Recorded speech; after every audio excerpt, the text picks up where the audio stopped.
Ahoj, vítam vás pri tomto novom videu. Toto video je moji rodičia reagujú na moje tweety. Teraz daj hneď teraz like, inak zomrú deti. A intro. Toto video sa volá Moji rodičia reagujú na moje tweety. Ja dúfam, že sa vám toto video bude páčiť a poďme na to. Čo? Prestaň. Ahoj, ja som Majová mama. A idem tu reagovať na tie jeho tweety, čo tam píše, pretože ja a Jozef...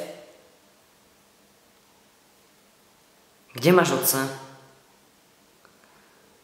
Jozef! Čo šiel zase na ryby o polnoci? Však mu klapne ryba do prstu, sa nás pamätá. To nechápem. Habera zabil? Nechceš sem sadnúť, baby? Čo zabil Habera?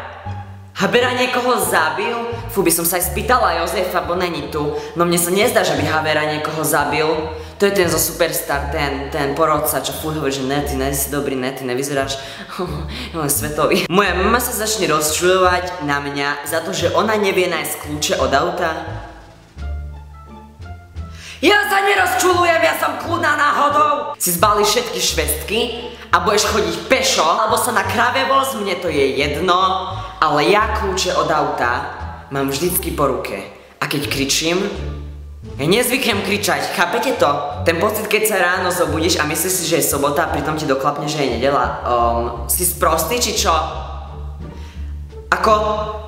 Ja nechápem absolútne tvoj štýl. Ráno sa zobudí, ide k oknu, zabíja si muchu na hlave, tak normálne si tam čape na hlavu, si to fotí, vám to postuje niekam, roluje, neviem, čo to znamená ani. A potom sa čuduje, že mu je... Nie, ja som to myslela zo srandy. A potom sa čuduje, že mu trošku kvaclo v tej hlave, až nevieš, aký je deň. No bodaj by ti nekvaclo v hlave. Však s palicou do hlavy sa udri, chlapče, rob so sebou niečo. Keď som nahnevaný, vždy zapínam Twitter. No ja keď som nahnevaná, tak na teba vždy narevem a potom to pohode. Urobte si deti a potom stačí na nich narevať a hneď vás prejde všetko vnútorné. Najhorší pocit, keď sa ti vybíja notebook a bežíš pre nabíjačku, prídeš s nabíjačkou a v tej sekunde sa ti notebook vypne. Ja som ti notebook zobrala! Kedy si dal hore? Pred 7 dňami. Ja som ti notebook zobrala! Ty si ako považuješ ísť do mojej spálne a zobrať si notebook naspäť? Ty akože si myslíš, že si Boh? Ježiš? Že vstúpiš do miestnosti so zatvorenými dverami? So zamknutými? Ty čo si nejaký satanista, či čo? Ja neviem, čo za zázraky ty robíš, ale keď takto ti to ide, ty vole, tá mi vyčaruj... Ja neviem čo. Normálneho manžela, bo henten tam na rybách si, ty kokos. Nechápem. Mu príde domov, že chytil ryby, ukáže ruku a ryba zavesená na ruke. Všade vidím iba zlých ľudí. No to vidím aj ja, keď sa na teba pozriem. Bo sa nehnevaj sa na mňa. To, čo on robí, Marian Seman, Majo Seman, to, čo on robí, že natáča si nejaké svoje video a vykrikuje to mne, nech som ticho, že on natáča videá. Sa nehnevaj na mňa, ale akože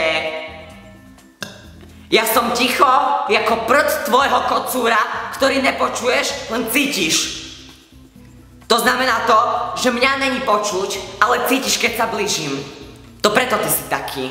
Dobre, mne stačilo, tento tweet ani nebudem čítať, čo tu je napísaný, bo nejaký vták modrý sa mi to furt zobrazuje. Ja neviem, na akej stránke som, že tu modrý vták sa zobrazuje, tam nejaké texty, čo on píše. Neznám, že kde to on píše. No ale teraz, toto, čo teraz on, už nebudem radšej reagovať na nič. Bo ešte on si potom tvári, ne, že jeho matka toto, jaká je zlá na neho. Takže tak, a ty jeden nevychovanec. Dajte mi follow na Twitteri, ty nechod za mnou.